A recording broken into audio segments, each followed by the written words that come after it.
오늘은 살다 보면 누구나 겪을 수 있는 층간소음을 미리 막을 수 있다는 정보를 가지고 왔습니다. 층간소음은 도시에 사는 현대인들의 고질적인 문제입니다.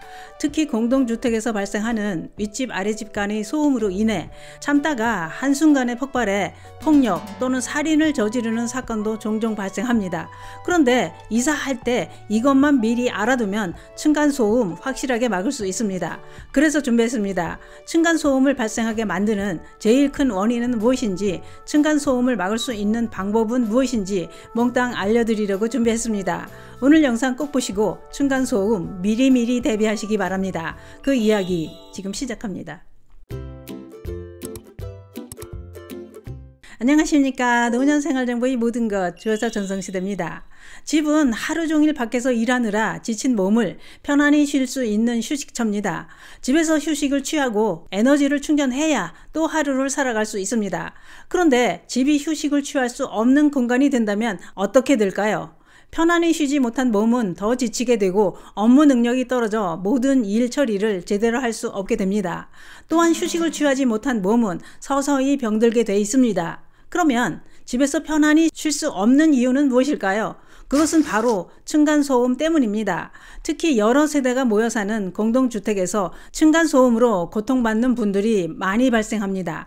공동주택은 아무리 이웃을 배려하는 마음으로 조심하면서 살아도 구조상 작은 생활 소음도 크게 들릴 수 있습니다. 또한 우리 집에서는 아무것도 안 했는데 아래층에서는 윗집이 너무 배려 없이 시끄럽게 군다 라는 억울한 말을 들을 때도 있습니다. 왜냐? 공동주택 구조상 윗집에서 발생한 소리가 아닌데도 윗집에서 나는 것처럼 들리기 때문입니다. 실제로 저도 아래층 아주머니로부터 황당한 얘기를 들은 경험이 있습니다. 우리 집엔 아기가 없습니다. 그런데도 아래층에서는 우리 집에서 아기 울음소리가 그렇게 나더라는 겁니다. 아기가 계속 울어서 너무 신경 쓰인다 라고 하더군요.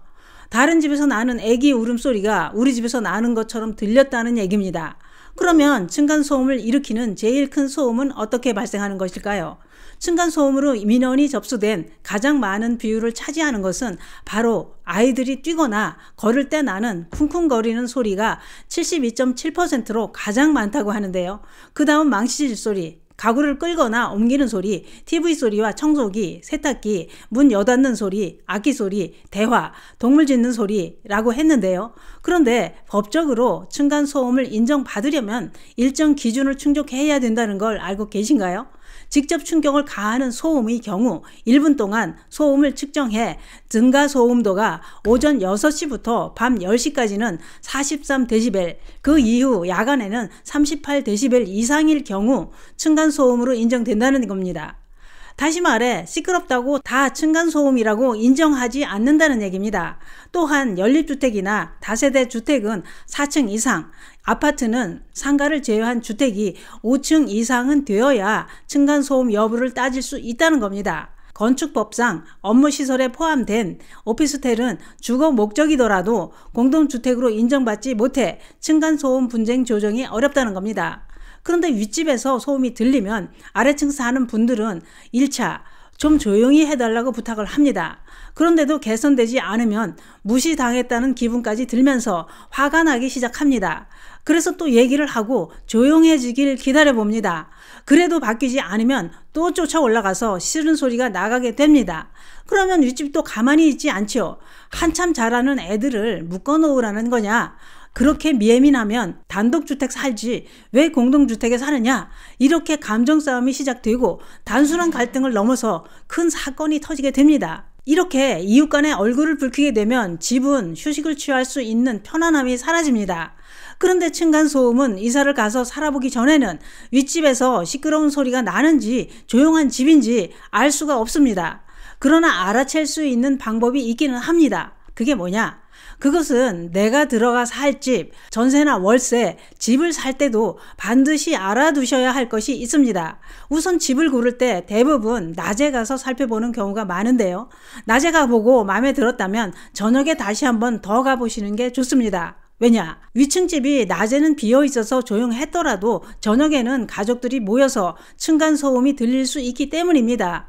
또 한 가지 확인할 게 있는데요. 그것은 위층에 올라가서 현관 앞에 킥보드가 있는지 이걸 직접 살펴보는 겁니다. 만약 킥보드가 있다거나 더구나 2개 이상 있다면 아이들이 있는 집이고 움직임이 많아서 층간소음이 발생할 가능성이 있습니다. 또한 윗집에 아이들이 타는 자전거가 있는지도 집을 결정하기 전 꼭 살펴보시는 게 좋습니다. 아이들은 에너지가 넘쳐서 집에서나 밖에서나 본능적으로 항상 뛰어다닙니다. 그렇기 때문에 층간소음이 걱정되신다면 집을 보러 다닐 때부터 윗집까지 살펴보시는 게 좋다는 얘기입니다. 아이들이 있는 집도 고충은 있습니다. 아래층에서 시끄럽다고 할까봐 바닥에 완충제를 깔고 노력을 하는데도 해결되지 않는 경우가 많습니다. 또 한 가지 문제는 조용했던 윗집도 살다 보면 이사를 갈 수 있습니다. 이때 새로 이사 온 집에서 층간소음이 발생하기도 합니다. 그러면 위층에서 나는 소리는 무조건 다 층간소음일까요? 그렇지는 않습니다. 공동주택 층간소음의 범위와 기준에 관한 규칙 제2조를 보면 층간소음은 기본적으로 사람의 활동으로 인해 발생하는 소음이라고 규정되어 있기 때문입니다. 그러면 어떤 소리가 소음에 포함될까요? 그것은 직접 뛰거나 쿵쿵거리며 걷는 소음, TV 소리나 세탁기 돌아가는 소리, 청소기를 돌리는 소리, 사람의 대화 소리는 포함되지 않지만 고함을 지르며 싸우는 소리는 포함됩니다. 그러면 층간소음에 포함되지 않는 소음은 어떤 것이 있을까요? 욕실이나 싱크대 또는 화장실 물 내려가는 소리, 강아지나 반려동물로 인한 소음, 리모델링 공사를 하거나 상가에서 발생하는 소음과 사람 간 대화는 층간소음에 포함되지 않습니다. 층간소음을 신고하려면 법적 기준을 따져보고 신고가 가능한 범위인지를 확인해야 합니다. 그게 그런 것 같습니다. 층간소음으로 인해 이웃 간에 법적인 분쟁으로 가는 걸 원하는 사람은 없을 것입니다. 서로 배려하고 이해하는 노력이 필요합니다만, 그러나 머리 위에서 시도 때도 없이 들리는 층간소음은 겪어보지 않은 사람은 그 고통을 모릅니다. 그래서 층간소음으로 고통받던 어떤 분은 본인한테 피해를 주던 위층집의 그 위층으로 이사를 해서 복수를 할 준비를 끝냈다는 분도 있었습니다. 이렇게 감정 싸움이 되면 욱하다가 큰 사건이 터질 수 있는 겁니다.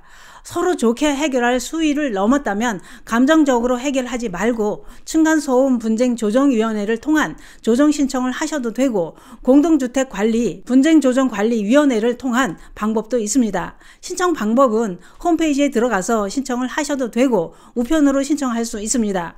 또한 환경분쟁조정위원회를 통한 방법도 있습니다. 환경분쟁조정위원회는 여러 가지 방법을 통해 조치를 취한다고 하니 이 점도 참고해 주시기 바랍니다. 또한 법률구조공단을 통해 무료 소송과 관련된 조언과 상담을 받을 수 있는 방법도 있습니다. 132번으로 전화를 하면 무료로 상담할 수 있습니다. 오늘은 층간소음 해결하는 방법을 알아봤는데요. 이사 계획이 있다면 집 볼 때 윗집 현관부터 살펴봐야 층간소음으로 고통당하지 않습니다. 감사합니다.